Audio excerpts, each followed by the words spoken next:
Yes, good morning po Sir DE. Welcome po muli sa programa ng ating mamamayan. Pag-usapan natin at your service. Ayan, magandang umaga po. Magandang umaga po sa inyo at mga taga-Bulacan. Ayan, syempre ang ating Sir DE or District Engineer, no, Henry Alcantara, na nakapanayam po natin na nakaraang buwan. At ngayon, eto na naman po tayo, no, para tanungin kung kumusta na po yung mga hinaing ng ating mamamayan. So, umpisan po natin, Sir DE, dito sa ating national road, ano, tsaka hindi lang po yung mga dike. Lalo na po ngayon, ano, na tag-ulan. Meron po ba tayo mga under construction na dike, lalong-lalo na po sa mga bayan na talagang binabaha? Meron naman po. Actually, pag-usapan natin na yung karsada, may mga naka-schedule na po tayo at meron na po tayo mga pondo na lalabas para po muling kupunin ang kabaan ng Manila North Road at ang Daang Maharlika.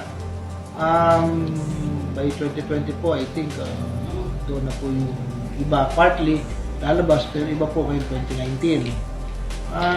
Tungkol po doon sa sinasabing materials, hindi po. Tayo po yung mag-upgrade po rin ng karsada na from 30 cm, 38 na po tayo ngayon.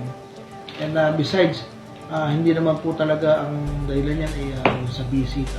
Ang dakan nga lang po, marami po sa ating mga truck ay overloaded. Dapat po, yun po ang una natin pagtunan ng pansin.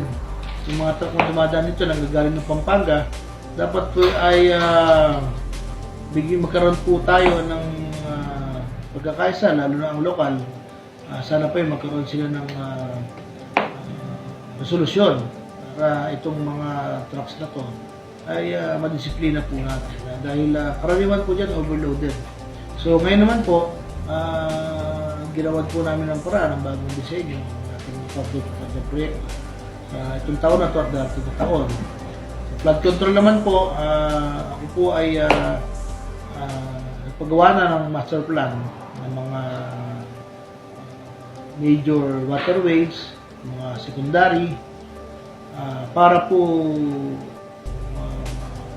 mahingi natin ang kukulang pondo at mapag-aralan kung ano ang sabihin ng mga bahan na to. Kahapon po, isang araw, ako po ay nakipagpulong kay Mayor Bebong at hinihingi ko po yung master plan along with my personnel na pagtutulungan po namin. At ganun din po ang gagawin ko sa mga kalapit bayan. Okay. So, since po itong napakaganda po nung ano na yan, ano, napakaganda ng balita na po niya, lalong-lalo na sa mga malulenyo dahil talaga naman alam natin na konting ulan lang talagang yung mga ibang barangay ay talaga pong binabaha. Hindi lang po yun. Along with our provincial government, I'm also meeting with the provincial administrator Payong-Ayong. Ang priority nila is yung flood control ng Malolos and other towns. Ang ating naman pong buting congressman ay nagpagawa ng iba't ibang programa tungkol sa flood control ay patutupad niya sa kanyang distrito. Okay, napakagandang balita po niya na Sir DE Engineer Henry Alcantara. So regarding naman po dito, no, alam po natin ito, halos katapat po ninyo or lumagpas lang ng konti itong prime water. So ito ay napakatagal na talagang kino-complain ng ating mamamayan yung lumolobong kalye, tapos tatapusin nila, 'di ba? Nakaka-cause ng traffic. Then hindi lang po 'yon, nakaka-cause din na aksidente. Ito po ba nakikipag work ba ng hand in hand ang DPWH sa prime water, lalong-lalo na po pag ibabalik nila yung kalsada sa dati? Opo, yan ang po ay hindi lang po basta-basta commitment ng prime water. Ito pa ay kondisyon doon sa permit na after po magkaroon ng series of tests doon sa mga pipes na nilalagay nila at finally po kung talagang wala na magiging leaks, ibabalik po nila sa dating kondisyon. So, yan po ay gagawin nila ng maayos. Yan pong nakita natin ay yan po ay nakita yung lalagyan nila ng temporary na asfalto, yan po ay pansamantala lang para madaanan. Yan po ay hanggat hindi po nila pa-final yung kanilang ginagawa. Pero pagdating po ang panahon na yan po ay nasa final testing na po at naayos na nila ang kanilang mga linya, yan po ay ibabalik sa tama po. Okay. So sa ibang lugar po, Sir DE, ano, ganun din po ba? Kasi minsan meron po tayong mga motorista na nagreklamo na pag sila ay on the road, para daw po silang umaalon dahil sa hindi naman siya lubak, di ba? Kung makikita mo sa iyong mata, patag naman siya. Pero pag dinaanan na sila, para silang nag-roller coaster. Ang tinutuon niyo po ba itong regarding sa nangyari sa prime water o yung sa kalsada po? Sa prime water po na binabalik po nila. Hindi po. Yun nga po kasi ay pansamantala lamang. Mhm. Although we see to it, already personally, napatawag ko po yung prime water and I already talked to them about the safety.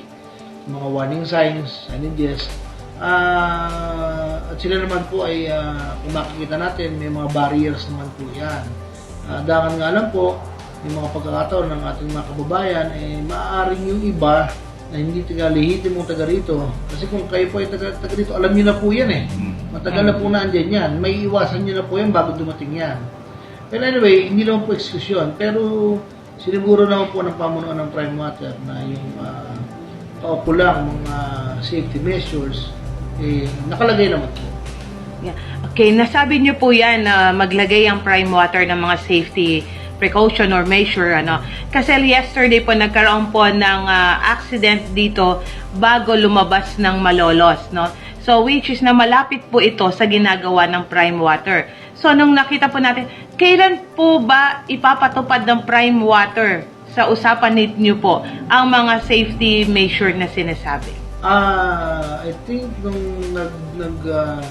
usap po kami yan, actually kung makita nyo, may mga barrier naman po yan Dahil nga lang po, maaring yung aksidente, medyo hindi ko po nabalta kung ano yan. Ang karaniwan po kasi yan, yung mga motor, yung mga single, yan po hindi naman po sa pagtatakip.